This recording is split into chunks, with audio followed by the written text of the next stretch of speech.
The doors of the skyline terrace swung open, spilling golden light across polished marble floors. The scent of fresh hydrangeas and champagne wrapped around the room, almost intoxicating, but for me, it was nothing more than background noise. My heels clicked against the tiles, echoing through the cavernous ballroom. Every smile, every handshake, every polite nod felt rehearsed, curated, like I had stumbled into a stage production I wasn't cast in. I scanned the crowd. My parents, Grady and Noella Kelm, were already in their element, gliding from guest to guest, exchanging pleasantries with a precision that could have been choreographed. Their smiles were dazzling but hollow like polished glass. And in the center of it all, Cyrene, my older sister. Perfect posture, hair catching the light just so, laughing in effortless charm. She thrived here. I was just an extra in her scene. I took a breath, adjusting the fabric of my dress. "You've got this," I whispered to myself. Armor, not encouragement. I made my way toward the stage where the MC began announcing the evening. My parents rose when Cyrene's name was called, clapping like she'd won the world, but when he mentioned me, nothing. Polite applause, a ripple of acknowledgement that died before it could reach me. I smiled anyway, walking forward with measured confidence. Aunt Renata's words floated in my memory. Dignity is not negotiable. I carried it like a shield. As guests dispersed to mingle, I noticed Hollis leaning near the far wall, camera in hand, eyebrows raised in quiet inquiry. I nodded. Their presence was grounding, a reminder that not everyone in this room was complicit. The first family photo was called. We lined up in front of an elaborate floral backdrop. Noella leaned close, whispering, "Smile, Arlena," her words like a challenge. I froze for a heartbeat, then forced the same smile I'd been wearing all evening. Flash. The image captured everything: grace, composure, submission, but my eyes betrayed a quiet storm. I drifted to my seat near the service doors, watching.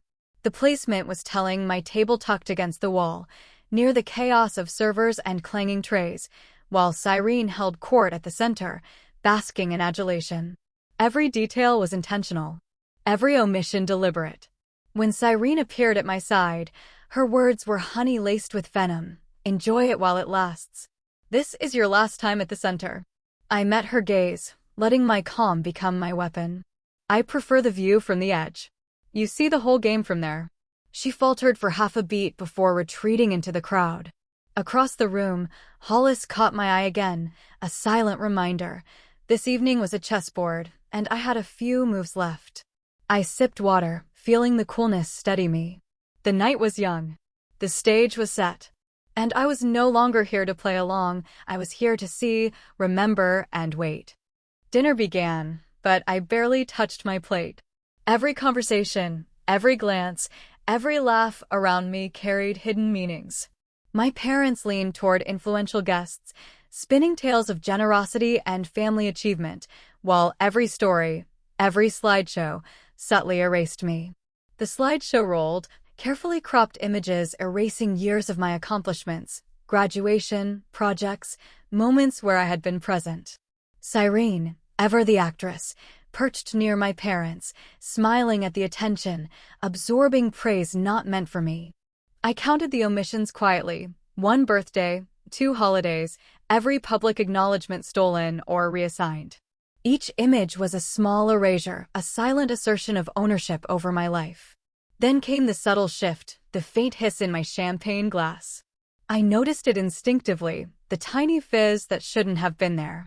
My pulse quickened, but I remained poised, eyes scanning, processing. Hollis, always attentive, tapped their phone. I saw it, a recording. I didn't flinch. Not yet. Patience was power. My mother leaned in, voice soft but firm. "Don't make a scene." I met her gaze evenly. "A scene," I thought, "is just truth with better lighting." She recoiled subtly. Acknowledgement of threat or realization, either way, it confirmed what I had suspected. Tonight had been orchestrated. I retreated to a quiet corner, opening a small envelope from Aunt Renata. Inside were scholarships, grants, receipts, all proof that I had earned my way. The armor I had been wearing for years suddenly felt tangible. I could play defense, yes, but I could also strike. Returning to the ballroom, the evening flowed like a well-rehearsed performance. Guests applauded politely, unaware that the stage was about to shift. My parents' control was precise, a choreography of influence and humiliation, but I had found my counterpoint. Evidence. Allies. Calm resolve. Every moment had prepared me for the right strike.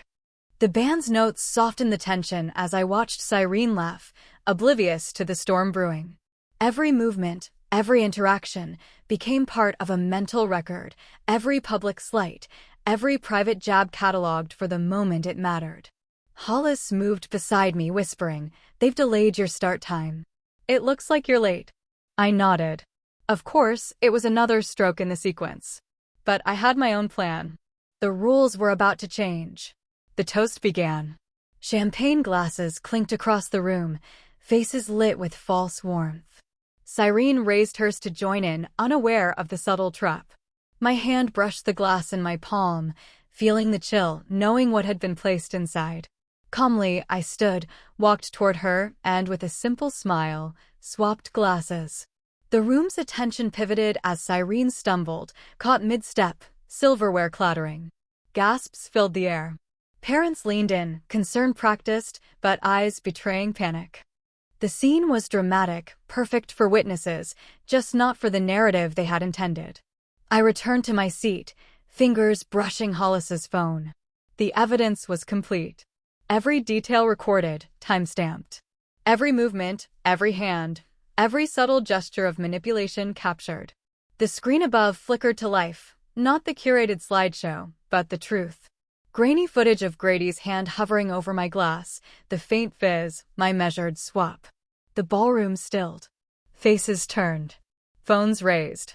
Murmurs erupted. Vela froze mid-toast, Noella's hand mid-air, Grady's jaw tight.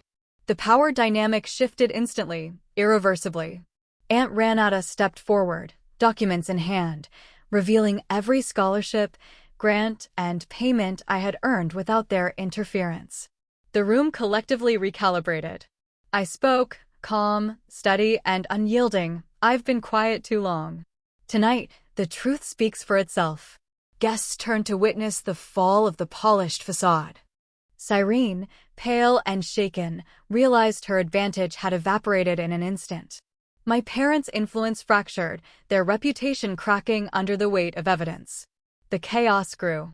Officers entered, their presence emphasizing the gravity of the deception. Conversations lowered to whispers, cameras captured every reaction. My parents attempted to recover, but every move only confirmed what had been revealed.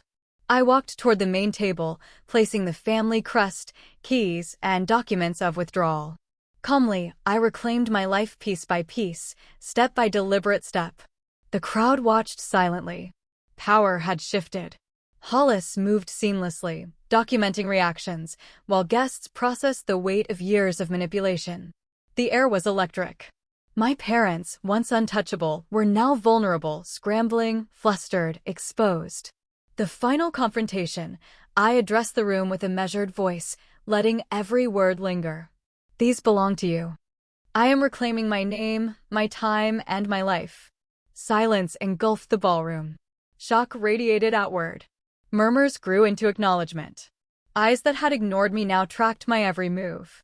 Police, documentation, evidence. Truth was undeniable. Cyrene's veneer cracked, parents' composure shattered. I stepped back, chest steady, pulse calm. Justice was silent, but complete. No fanfare, no theatrics, just clarity, exposure, and liberation. The next morning, the video had gone viral. Headlines shredded my parents' curated image. Social consequences followed, sponsors withdrew, partners distanced, invitations vanished. I moved into my own apartment, independence tangible and earned. The skyline shimmered over Puget Sound. Waves lapped softly as I walked along the pier, letting the cool air strip away years of burden. I had reclaimed my narrative. I had reclaimed myself. The chapter closed not with vengeance, but with clarity. The city reflected my journey, fragmented light across water, beauty born from disruption. My steps were deliberate, free, each one a testament to endurance, strategy, and quiet triumph. Justice isn't always loud. Sometimes it's the sound of a door closing for the last time, leaving space to breathe, to live, and to rise.